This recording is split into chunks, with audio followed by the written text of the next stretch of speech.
salut à tout le monde. Nous sommes à nouveau réunis avec Emeline Mercier, hypnothérapeute à Bordeaux. Et puis, moi je suis Greta Verge, praticienne de Shiatsu et coach de vie. Et puis aujourd'hui, on va parler de la confiance en soi. Ouais, hein. C'est un truc bateau. C'est un grand thème. Oui, c'est un grand thème. Tout le monde parle de confiance en soi et tout ça. Et on voudrait un peu remettre les pendules à l'heure.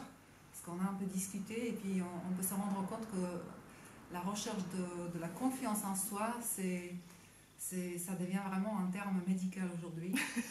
et donc voilà, Emeline, tu me dis qu'il y a beaucoup de gens qui viennent te voir parce qu'ils manquent confiance en eux et puis voilà, ils viennent te voir pour ça et tout. Et Ouais. alors, Ça illustre pas mal pourquoi on fait cette vidéo, justement, c'est parce que les gens viennent pour une raison, X ou Y. Des fois, c'est directement parce qu'ils manquent de confiance en eux. Ils me disent je viens vous voir parce que je manque de confiance. Et l'hypnose est réputée pour booster la confiance.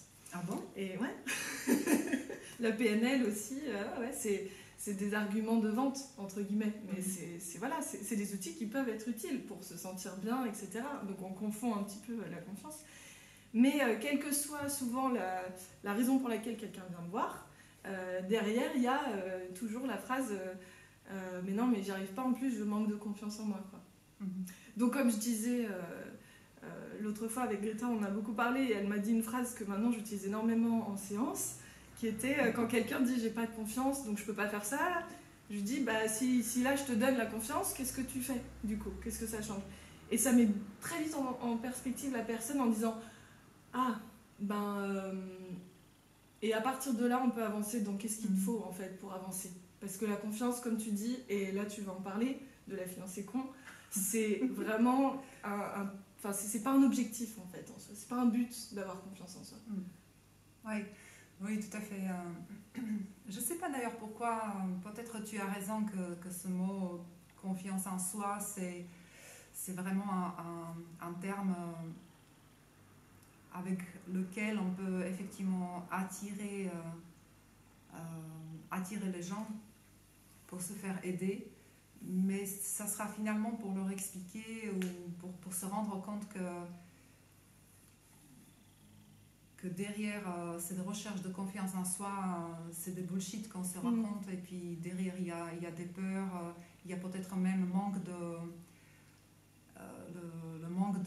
but précis, en fait. Et moi j'ai remarqué aussi qu'il y a des gens qui me disent qu'ils n'ont pas confiance en eux, et derrière par exemple je retrouve beaucoup d'ennuis, c'est-à-dire qu'ils s'ennuient, tu vois, ils sont tout simplement pas heureux. Et moi j'aime bien dire que le contraire d'être heureux, ce n'est pas d'être malheureux, mais de s'ennuyer, en fait. De se faire chier, littéralement. Et donc,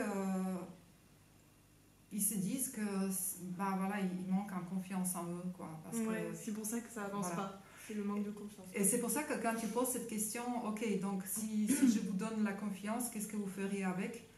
Et la réponse, c'est vraiment ça. Et donc, je pense que c'est un gros bullshit, confiance en soi. Et là, tu as soulevé justement la première chose hyper importante, c'est la différence entre avoir peur et ne pas avoir confiance en soi. Et vraiment, moi je dis, vraiment sans vergogne, que c'est un mot qui peut parler aux gens. Donc tant mieux si ça les attire, qu'on parle de manque de confiance en soi, parce que du coup, il y a une mise au point qui se fait dans mon cabinet, il y a une mise au point sur la confiance. Avec toi, il y a une mise au point sur la confiance. Et en fait, c'est vraiment du bullshit. De s'imaginer qu'il y a des gens qui ont confiance et des gens qui n'ont pas confiance en eux. C'est pas comme ça, en fait. C'est pas, il y a des gens qui naissent avec confiance et qui naissent sans confiance. Mais qu'est-ce que c'est, en fait, ce manque de confiance? En fait, j'ai peur de faire ça parce que j'ai peur d'être jugée, parce que j'ai... Et là, on peut avancer quand on va vraiment aller chercher cette peur d'être jugée, ou alors qu'on va chercher des outils de « Ok, tu veux aller où exactement? Comment est-ce que tu veux atteindre cet objectif-là? Pourquoi tu veux l'atteindre? Qu'est-ce que c'est que l'importance derrière ?» Des fois, ce qui ressort, c'est simplement que la personne, elle n'a pas tant de pourquoi, en fait. Elle n'a pas tant répondu au pourquoi elle veut faire ce qu'elle veut faire. Elle dit « Je sais pas, c'est la suite logique dans ma carrière, par exemple, de faire ça. » Pourquoi ? Parce que c'est comme ça, c'est la carrière, enfin, j'aime bien, je gagnerais bien de l'argent comme ça, et ok, est-ce que là, en ce moment, c'est ça qui te motive ? Oui, mais c'est vrai qu'avec mon chéri, on est en train de construire une maison à la campagne. Ah bah oui, donc il y a conflit d'objectifs, enfin voilà. Et donc quand la personne, elle réalise qu'en fait, c'est pas un objectif d'avoir confiance, c'est un outil, quoi. C'est quelque chose qui me permet d'avancer. C'est la bétonnière, par exemple, pour faire sa maison. Tu vois. Tout à fait, oui. Mais que les peurs, c'est autre chose. Et qu'une peur, ça s'accueille vraiment. Contrairement à un manque de confiance, où là, on peut squeezer un peu la chose en disant ok, d'accord, on va aller voir pourquoi. Oui, c'est très intéressant ce que tu dis. Et c'est là où je trouve vraiment que l'accompagnement est très important, parce que je ne m'exclus absolument pas de ce que tu viens de dire. Et comme je t'avais raconté avant de tourner cette vidéo, notre mental, en fait, il s'arrange toujours, en fait, pour ne pas faire des choses, pour ne jamais sortir de notre zone de confort dont on a parlé la dernière fois.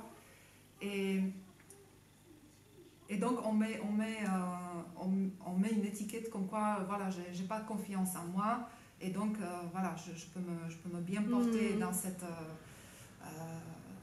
dans ce manteau, ouais, moi j'ai pas de confiance en moi, voilà, et puis c'est fini, comme ça je souffre plus, quoi. Et effectivement, comme tu disais, ce n'est pas un but d'avoir la confiance en soi, c'est juste un attribut, c'est en faisant des choses, en fait, en répétant les choses, en allant, en fait, vers la montagne ou grimper sur la montagne, qu'ensuite on a une confiance, ok. Quand on a fait la première montagne, on a la confiance pour ensuite aller sur un autre truc, ouais. Tout à fait. C'est un peu comme la légitimité, finalement, où les gens qui parlent beaucoup du syndrome de l'imposteur. Et moi, la première à le dire, des fois, je me sens un peu une imposteur, une impostrice. Et je me dis, et l'autre fois, j'en parlais avec une collègue et je lui disais, j'ai l'impression que des fois, on s'imagine qu'il y a quelqu'un qui va toquer à la porte en disant bonjour, voilà votre légitimité que vous attendiez tant depuis si longtemps. On imagine ça peut venir d'un diplôme, en disant ça y est, j'ai fini ma formation 2, j'ai mon diplôme, je vais me sentir légitime. Bah en fait non, des fois non. Moi c'est par cycle, il y a des moments où je me sens plus légitime, je suis oh là là, j'ai l'impression que c'est nul, c'est pas bien. Mais en fait, c'est le même principe avec la confiance, on a l'impression que c'est quelque chose qui va arriver, qu'on va nous donner, ou l'univers, où on va comprendre, ça va faire tilt et on va avoir confiance en soi, alors que exactement comme tu dis, c'est dans les petites choses, la confiance. Puisque c'est pas un objectif, c'est quand tu répètes quelque chose, au bout d'un moment, tu sais faire quelque chose. Par exemple, je donnais l'exemple à Greta tout à l'heure, de quand tu connais super bien une recette et tu dis, moi, je sais super bien faire les gâteaux au chocolat, à chaque fois, c'est réussi. Mais c'est de la confiance en soi, ça, en fait. C'est juste, quand je fais ça, je suis dans mon élément, j'ai ma musique dans les oreilles, ça sent le chocolat dans la cuisine et tout, et je suis trop bien. Et là, j'ai confiance parce que je sais que je vais réussir ce gâteau. Donc c'est pas une histoire de j'ai pas confiance en moi, c'est pour tel projet j'ai l'impression que je manque de confiance en moi. Et donc là on va gratter, qu'est-ce qu'il y a, si tu avais la confiance pour ce projet, comment tu ferais? En fait je sais pas si je ferais ce projet, ou ah d'accord, donc c'est pas une histoire de confiance. Oui, tout à fait. Oui, en fait c'est le manque de but qui est derrière. Peut-être des objectifs ou peut-être même un but qu'on se rend compte, mais on ne veut pas voir si c'est vraiment ça. Et effectivement, comme tu dis, quand tu tombes sur quelqu'un qui te pose vraiment des bonnes questions, j'aime bien ton expression, qui gratte derrière, qu'est-ce qu'il y a derrière en fait, et quand on enfin extirpe vraiment de ces tripes, de ce qu'on veut faire, quel est le véritable objectif, c'est là justement où il y a comme une sorte de libération et cet enthousiasme à se dire mais oui putain, mais c'est ça en fait. C'est comme si, je sais pas, c'est comme si c'est oublié en fait depuis longtemps un truc qui te tient au cœur parce que ceci, cela, machin, etc. Et maintenant quelqu'un vient te pointer ce machin et te dit oui putain, mais c'est ça véritablement mon truc, ok. Et finalement, à partir de là, tu ne cherches pas la confiance, c'est-à-dire tu cherches juste les moyens maintenant, comment y arriver, ok.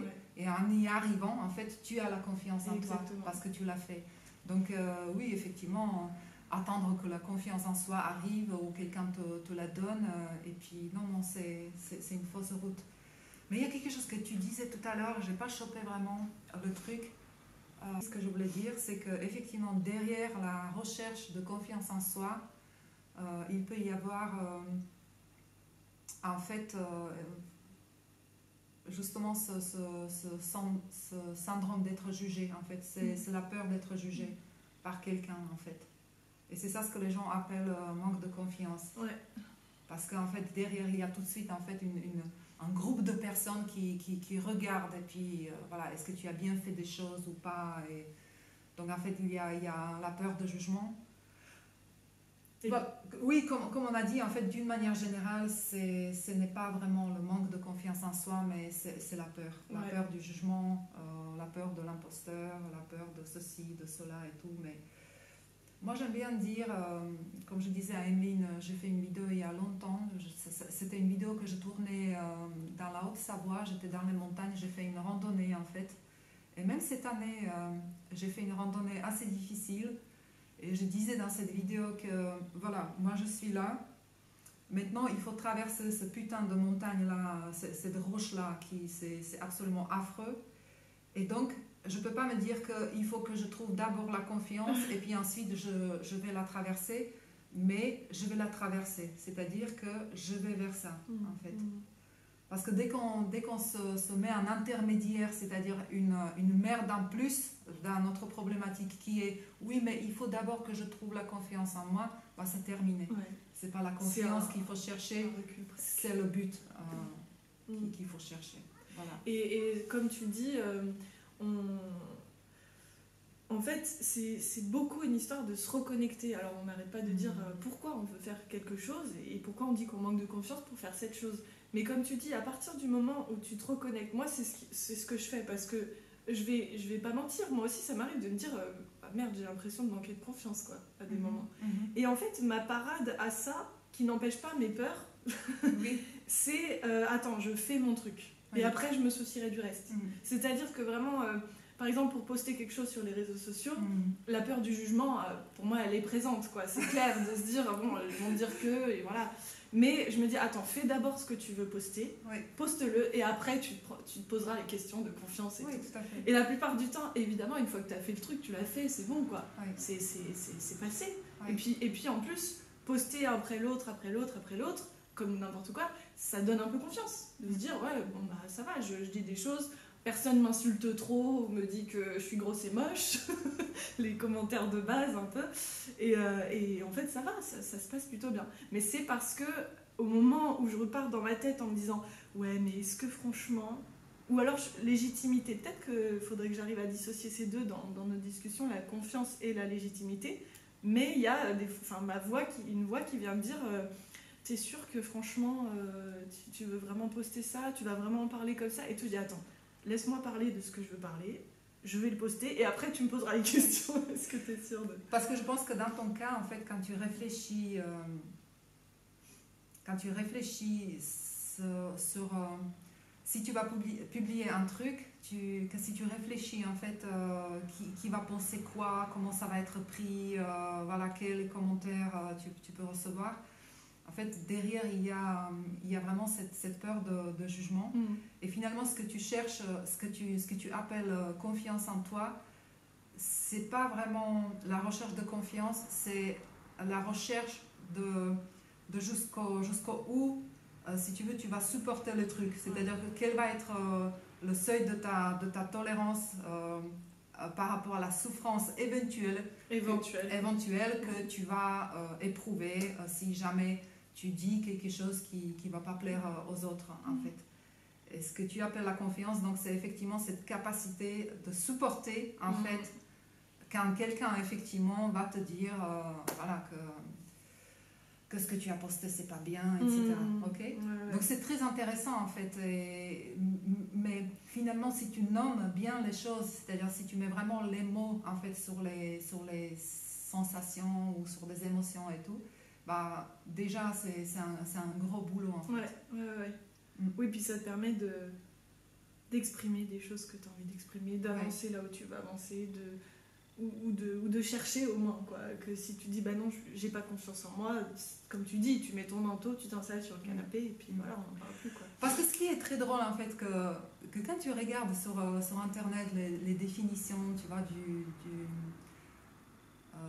du mot confiance en soi et tout, donc il y a plein de conseils, comment avoir confiance en soi, comment avoir plus de confiance en soi, qu'est-ce qu'il faut faire, donc il faut faire le sport, il faut s'aimer, il faut je sais pas quoi, enfin bref, c'est des trucs, mais tout ça c'est bien, mais ça n'empêche pas que si tu n'as pas ton but, en fait, c'est-à-dire si tu n'as pas ton but ou ton objectif qui est précis, d'accord, bah, ça ne sert à strictement rien de chercher la confiance en toi, parce que, voilà, il s'agit d'autre chose, en fait. Parce que tu peux bien, comment dire, tu peux bien trouver un sport qui te va, tu peux bien, je sais pas, faire des petites actions, mais si tu sais pas pourquoi tu le fais, en fait, c'est juste la survie, c'est-à-dire c'est juste la thérapie, en fait. Comment ne pas souffrir, comment souffrir un tout petit peu moins. Donc je vais entamer maintenant les actions qui, voilà, j'ai un peu moins mal, voilà, etc. Mais qui délestent de la souffrance et tout.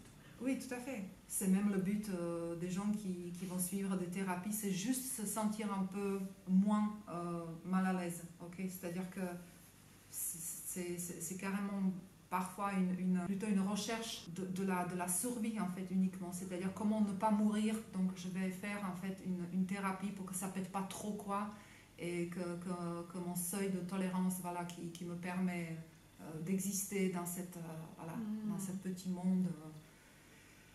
Donc comme ça, je vais vider mes paquets de merde en croyant qu'en me soulageant, en fait, je vais résoudre quelque chose. Moi, je pense qu'on peut avoir des buts un peu plus élevés, et je pense que c'est même pour ça qu'on est là. On n'est pas là dans cette vie pour faire des thérapies, en fait, c'est-à-dire être continuellement en thérapie, mais c'est plutôt de s'accrocher vraiment à ce qu'on a dans le cœur et d'y aller vers ça, en fait. Et effectivement, si on a besoin de thérapie, c'est ok, je vais dire bien sûr, je ne nie pas ça, mais je pense que l'idée ou l'erreur, ça soit de fonctionner vraiment de telle façon pour que je souffre le moins possible, en fait. Et c'est pas le but de la vie, de venir ici et de souffrir moins ou ne pas souffrir, etc. Donc, ouais. La recherche de la confiance en soi, c'est un gros bullshit, mes amis, vraiment, peu importe ce que vous me disiez, vraiment, très très souvent c'est ça. Parce qu'on a regardé l'étymologie du mot. Qu'est-ce que tu as retenu de ça? Oui, qu'il y avait une idée de remettre quelque chose de précieux à quelqu'un. À quelqu'un ou à quelque chose. Ouais. Voilà. Donc vraiment, la confiance, c'est le mot confiance, il a son vrai sens quand on l'utilise, quand on dit je fais confiance à quelqu'un. J'ai confiance en la vie, j'ai confiance en Dieu, j'ai confiance, je remets, c'est comme un cadeau qu'on fait, quoi. Je te remets cette confiance. Donc si on avait vraiment confiance en soi, on se ferait ce petit cadeau. Oui, bien sûr. et puis voilà, on part sur autre chose. Oui, parce que pourquoi ne pas prendre vraiment cette origine de ce mot confiance, c'est grandiose quand même, de remettre quelque chose de précieux à quelqu'un ou à quelque chose. Bah, dans ces cas-là, faisons-le pour nous, c'est-à-dire remettons-nous quelque chose de précieux en nous, en fait.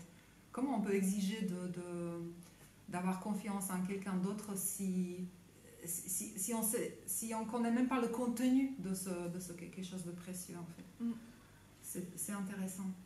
Mais je voulais rebondir sur le fait que je pense sincèrement, contrairement à ce que tu disais, qu'il y a des gens qui ont besoin de venir d'abord en thérapie, avant d'avoir un but. Tu vois, j'ai l'impression qu'il y a des gens qui sont tellement engoncés dans des souffrances que d'abord de pouvoir respirer, c'est la première étape avant de sortir complètement la tête de l'eau, tu vois, et d'avoir un but. Et ensuite de se dire, ok, je vais où, je fais quoi maintenant que je suis déjà en possibilité de respirer, quoi. Parce que j'ai l'impression des fois d'avoir des gens dans mon cabinet qui sont dans un gros caca. Je sais pas comment dire autrement. Oui, tout à fait. Et que la première chose à faire, c'est de leur enlever sur le... Enfin, non, pas de leur enlever, de leur prendre la main et de leur dire, vous avez cette main-là pour frotter le caca du visage, pour pouvoir respirer déjà. Et après, ok, bon maintenant on va où? Et c'est là les plus beaux accompagnements que je fais, moi, que je trouve génial d'accompagner une personne là-dedans. De l'avoir déjà, depuis la dernière séance, j'arrive à respirer.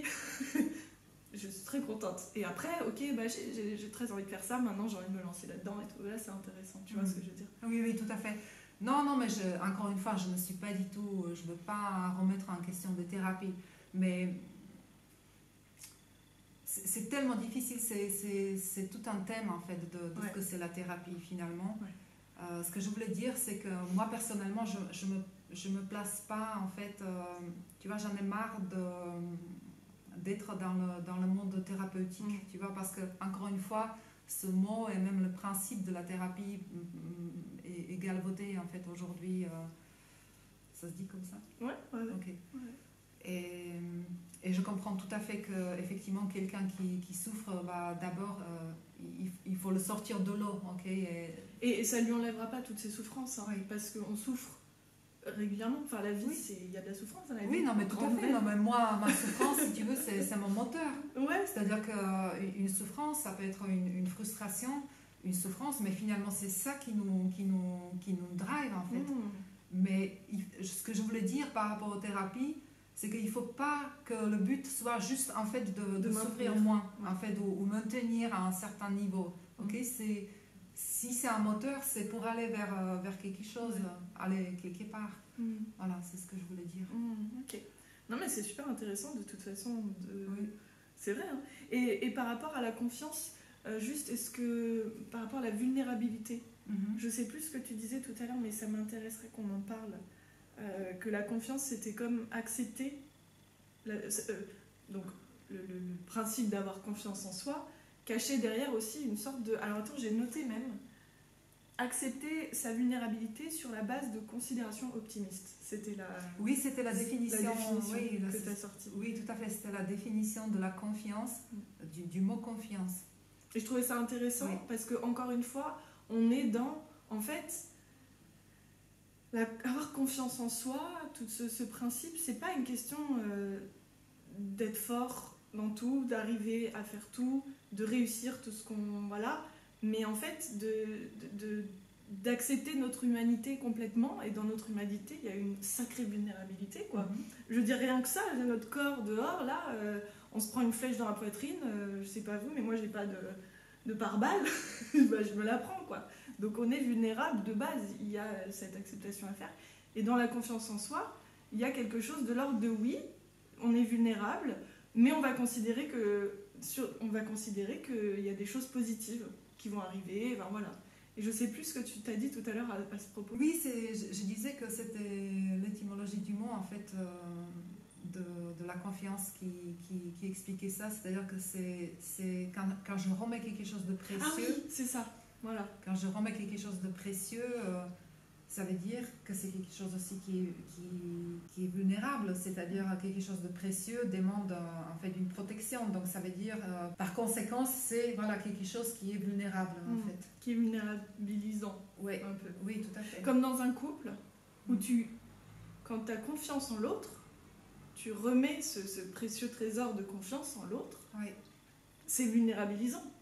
Oui, parce que ça veut dire que la personne en face, si elle décide, elle peut piétiner ce cadeau de confiance en soi. Oui, tout à fait. De te trahir, abandonner, voilà, machin. Toutes les fameuses blessures. Mais du coup, c'est super, de se rendre compte que c'est un cadeau aussi, ça peut peut-être nous aider quand on parle de nous-mêmes, quoi, la confiance en soi, se faire ce cadeau. Oui. Parce que là, en parlant de ça, du coup, on arrive aussi sur le sujet de l'amour de soi, de l'estime de soi, de, en fait, qui suis-je pour mériter ma propre confiance? Suis-je autant une merde que ça, que j'ai pas du tout confiance en moi, quoi. Et là, tu dis, ok, il y a des choses à travailler, peut-être. Si oui, tout à fait. C'est-à-dire que si vous cherchez absolument la confiance en vous, effectivement, ça serait bien de se poser la question que, voilà, est-ce que, comme tu disais, est-ce que je mérite, en fait, est-ce que je mérite de découvrir cette vulnérabilité que j'ai en moi? Est-ce que je mérite de recevoir, en fait, de se donner ce cadeau et de se faire la confiance. Okay. Oui, c'est très intéressant. Bon, bah, ça sera tout, chers amis. On va travailler à notre tour. N'hésitez pas à mettre les commentaires ou ce que vous en pensez de confiance en soi. Est-ce que vous avez cherché la confiance en soi votre expérience avec ce concept. Est-ce que vous l'avez trouvé enfin et tout. Ça nous intéresse beaucoup. Ok, allez, ciao, ciao.